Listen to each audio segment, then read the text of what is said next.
Hello मेरे साथी कॉकरोचों।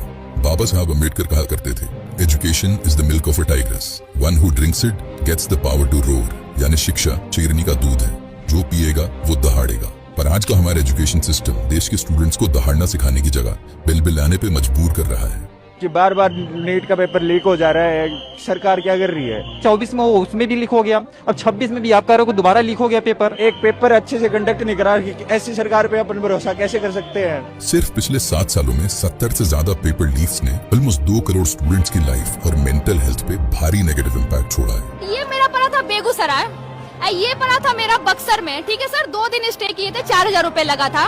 और आप बिलीव करेंगे सर, दोनों का दोनों पेपर कैंसिल हो गया। क्या करें हम लोग सर? जहाँ पेपर लीक नहीं होता वहाँ सिस्टम कोई नई प्रॉब्लम क्रिएट कर देता है। जैसे यूपी में एसएससी जीडी के एग्जाम सेंटर्स में सीटिंग कैपेसिटी से double number of admit cards issue कर दिए गए। जब सीट नहीं था तो यहाँ बुलाना ही नहीं चाहिए था। हम लोग कितना दूर से आ रहे हैं, कैसे आ रहे हैं, कितना प्रेशर है, इन सबको तो पता है नहीं।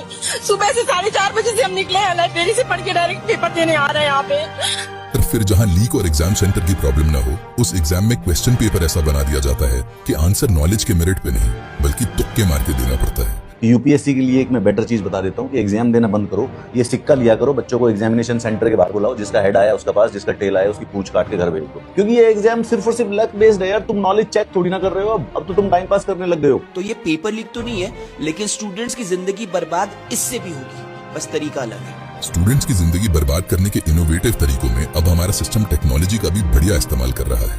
सीबीएसई के छात्रों ने आरोप लगाया है कि उनकी जो कॉपियां स्कैन की गई हैं ठीक से नहीं हुई। स्कैन में मिली कॉपियां इतनी धुंधली हैं कि छात्र अपनी ही लिखावट नहीं पहचान पा रहे। इसकी मार्किंग कैसे मुमकिन? सीबीएसई से मेरे को भी ये कॉपी मिली है, मेरे यहाँ पे मेरी हैंड राइटिंग है और ऊपर मार्क्स 33 मिले हैं मेरे को बस, जबकि मैंने पूरा पेपर करा था। और अभी जब मैं पेपर चेक करने लगा तो देखा कि इसमें तो मेरी हैंड राइटिंग है ही नहीं।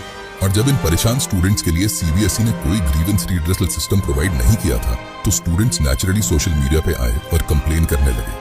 और फिर वही हुआ जो हमेशा होता है। मतलब सीबीएसई की कॉपी चेकिंग पर सवाल उठ जाए, नीट यूजी का पेपर लीक हो जाए, छात्रों का करियर बर्बाद हो जाए, वे तनाव में रहें, अधिकारी शिक्षा मंत्री का कुछ ना बिगड़े, लेकिन जो इन पर सवाल उठाएगा उसे पाकिस्तानी बता दिया जाएगा।